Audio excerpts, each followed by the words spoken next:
All right. It's good seeing you today. Make sure we're in tune.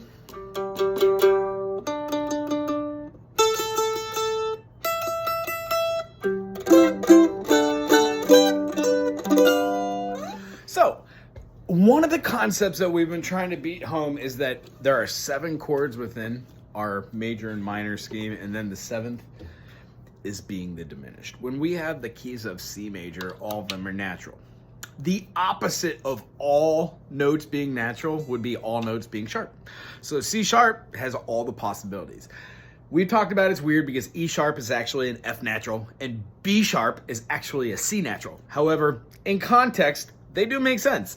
Where you put the fingers will control basically the note you'll be playing, and you won't think too much about it being a B sharp rather than being just a C note because your fingers do not care what notes they are. Your fingers are working with patterns, which we're pretty much defining right now. And from what I'm watching with your fingers, you're not creating any bad habits. So, having said that, it's time that we start creating good habits. And the way we create good habits is to go over kind of constructs of songs and seeing the melodies and playing those through. So with the tune we're doing today, we have the F major and a pickup note. It has a open E and then a F. That is incorrect. It has an open A, and then it has an A sharp or a B flat, and it goes to a C. Now that C works because the C is inside your C major and your F major. Same. So the chord that you're landing on,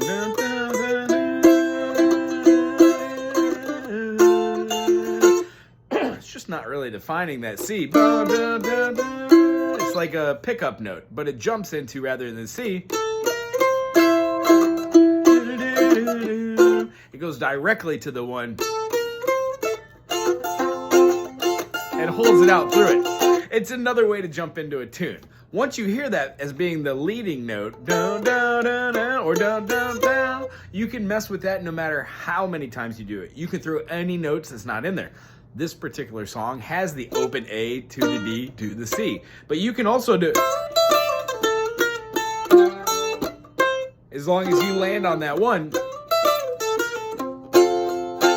That could be a lead-in. So the idea is, it starts on the one with the band, and the lead-in goes before. If you are the lead-in person, you pick 6 or 7 different lead-in type scenarios, and then you go with the one that makes you feel good in the moment. Improv.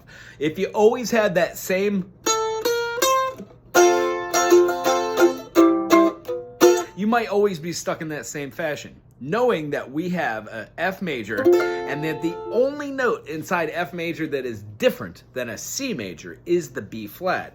However, as I aforementioned, you don't need to know that when we start with the F note. If you know where one note is, and you know that the structure we're doing skips and then doesn't, you've got the whole layout. I watched you go through it today, and you hit this note right, which means you're seeing them.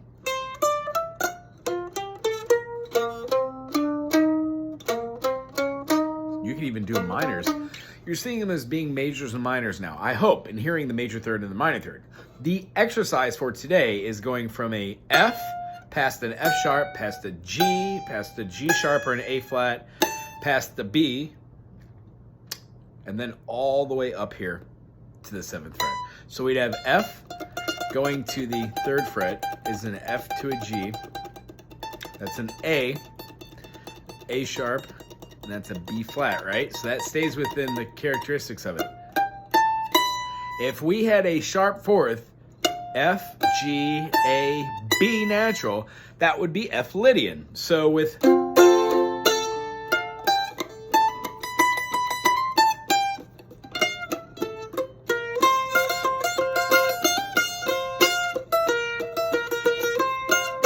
when using that B natural, it really changes the flavor of your F major. However, since you're not changing the minor third to reflect a minor F, it's still a major mode called Lydian. There are specific moments to use it. We'll talk about that. But the one we're normally going to talk about is major, because that's how all the other modes are pulled from. And then the other mode that we've really been discussing is the one that's based off of the 7th chord. So basically, any G7 would have that F go to an F sharp, go to F. In the key we're talking about, we've got F, F, G, A, B flat, C, D, E flat. If we took that E flat, I'm sorry, that E, and we went to an E flat, that's where my brain was going. Boom, boom, boom, boom, boom, boom, boom, boom.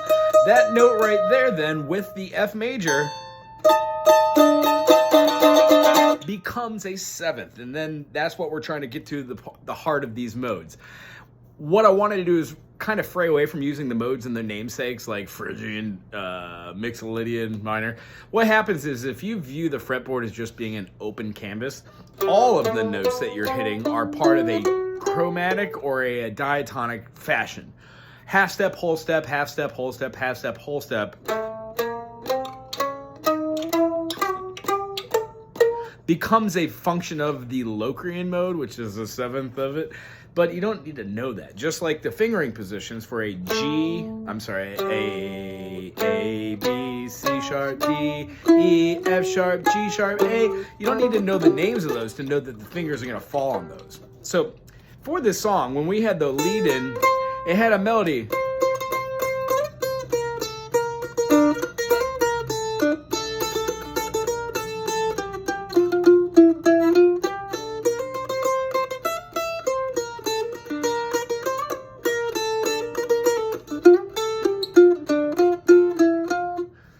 When we find a melody of a song, we try and find the key that this is in, and then we find the notes that are in it. So when we found out that it was in the key of F, we played every valid note. A good way to do that is if you know that it's in F, and F has one flat and it's B flat, the original scale that we learn things from is C major.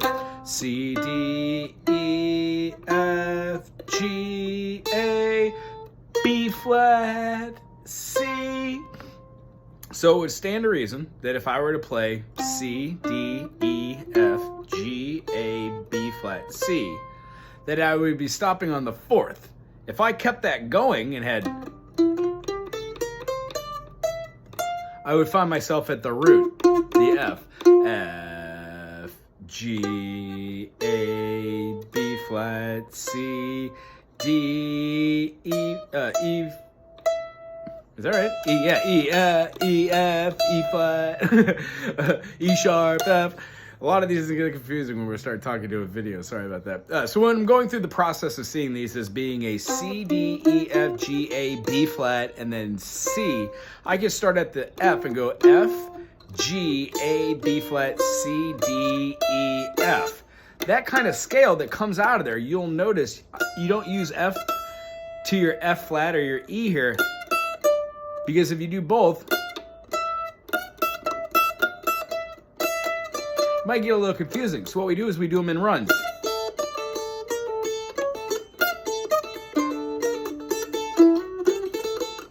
F, G, A, B flat, C, D, E, F, G, A, B flat. So following your scale all the way up now and trying to feeling them where they are is what I'd like to talk to you about in the next couple weeks, but I want to do it with music to show how it's easier to play a run like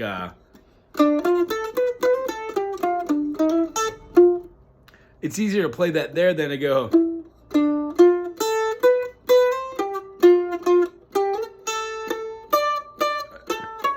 and do a lead up the top. But if I do, I can do both and combine them.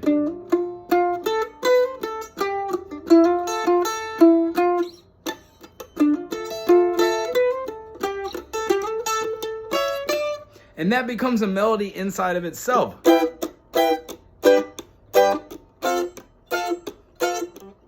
Therefore, we're kind of writing chords around progressions and doing melodies together from songs that we know how to do. And what I'd really like to happen is that the notes and the fingerings that you use for these movements, they just become particular to you. So I'm giving you the foundation, like with the 2 fingers, with the G major, being able to use a secondary fingering group and then sometimes even a 3rd fingering group to accomplish what you want. By putting finger movements like this, by using our 2 and 4 and our 1 and 3 fingers, we're lining ourselves up for success, that we're not going to be using improper fingerings. And what this does, those fingerings correlate with the 1, 2, 3, 4, 5, 6, 7, 1. If I was playing a G7, I was feeling it right here with dropping down my G with an F sharp for a G major 7, G dominant 7, utilizing the F note, the B note, the D note, and the G note. When I do something along the lines of boom, boom, boom, boom, boom, boom, boom, boom, boom, boom, boom, boom, boom, boom, boom, boom, boom, boom, it's droning in the kind of idea in the back of my brain. I'm hearing boom, boom, boom, boom, boom, boom, boom, boom, boom.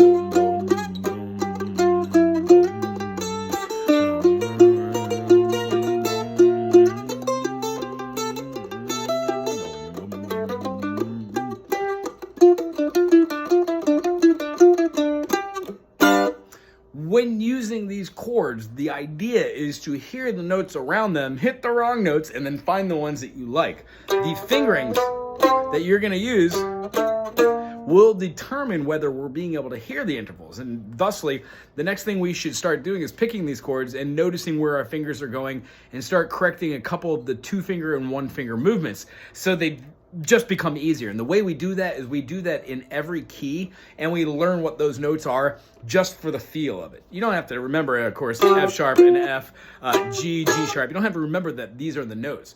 But the correlation of where the fingers feel good, that always makes sense. So an F major is going to make sense because you're playing both of your Fs here. You're going to have your 3rd open and your 5th all the way down low. So if you know that's your 5th, you can have a...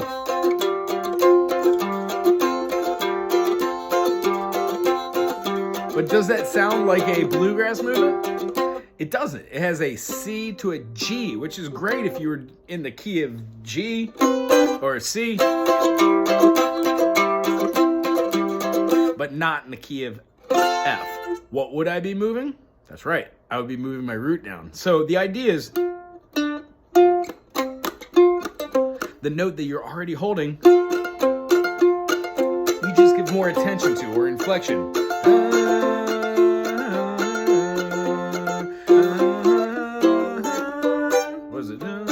Where's it go? Well, I could pick out all the keys. B flat major. There it is. It's the 4. You may have these skies are gray. You just don't know, dear, how much I love you. Won't you take your sunshine? Where's it go? Sunshine away. F.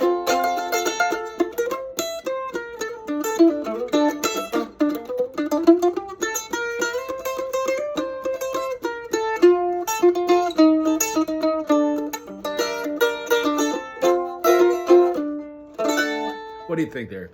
If we have our 1 to 4, our 5 is going to be a C, and then back to the 1. If we were to modulate F, F sharp, G, you are my sunshine, you make me happy when skies are gray. You do not know, girl, how much I love you. Won't you take my sunshine away? Hey, all my sunshine, my only sunshine, you make me happy when skies are gray. You just don't know, dear, how much I love you. Won't you take my... You could do it 2 different ways. You could either bar at the 2nd and play an E right here, or you could play up at the 5th fret. I'm sorry, 4th fret, bar it up, and play at the 6 on the A. I'm sorry, A there, and the 7 on the E up top. It's gonna look exactly like your A major, A sharp, up to your B. So the 1-4-5 works everywhere. The reason why we've taught both methodologies of knowing what a chord is so you can hear a progression in one key and translate. So here's the example, full circle. If I had, you are my sunshine, my only sunshine, you make me happy when skies... What does it go to? B flat. Happy when skies sounds all great. You'll never know, dear, how much I love you. Don't you take your sunshine away. Knowing we have oh,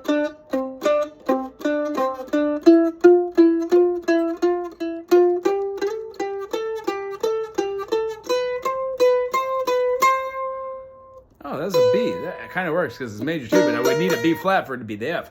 So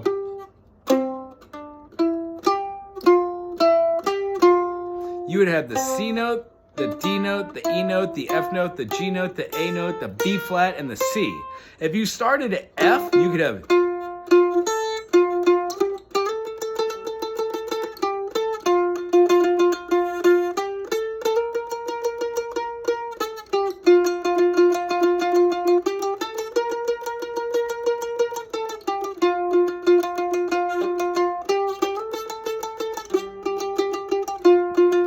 that's a little simple.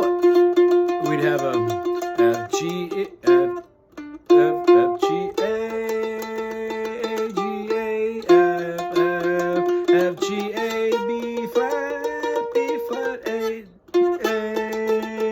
F, F, G, A, B flat, A, G, F, F, F, G, F. And it's a simplistic view, but here's the idea. When doing a simple melody of that, you're quite literally playing all the notes inside the chord. You are my sunshine, my only sunshine. You make me happy, it sounds all great. You just don't know, dear, how much I love you. Don't you take your sunshine away. So when playing this, examine the chords, examine the notes that are inside that scale, and then mess around with that. See if you could come up with patterns in a 1 or 2 or 3 format, and then think about now our major and minor. If it's in the key of F, you could play all those notes that are in the key of D minor, and it works. If you're in the key of G, you could play all the notes in the E minor. In the key of C, play all the notes in A minor. So what we work on is knowing which keys have the same notes, so you have 2 things to pull from while you're playing. In the key of F major, in that first thing, that D minor sounds great. That's the reason why they had an A minor, G, D minor, F, over to its 5, back to F. Sounds really cool. Anyway, listen to that CD if you like, nitty gritty, and pull out a couple more, and we can analyze those as well and learn a couple more riffs from them. It was good. Sorry this video is so long. Aloha.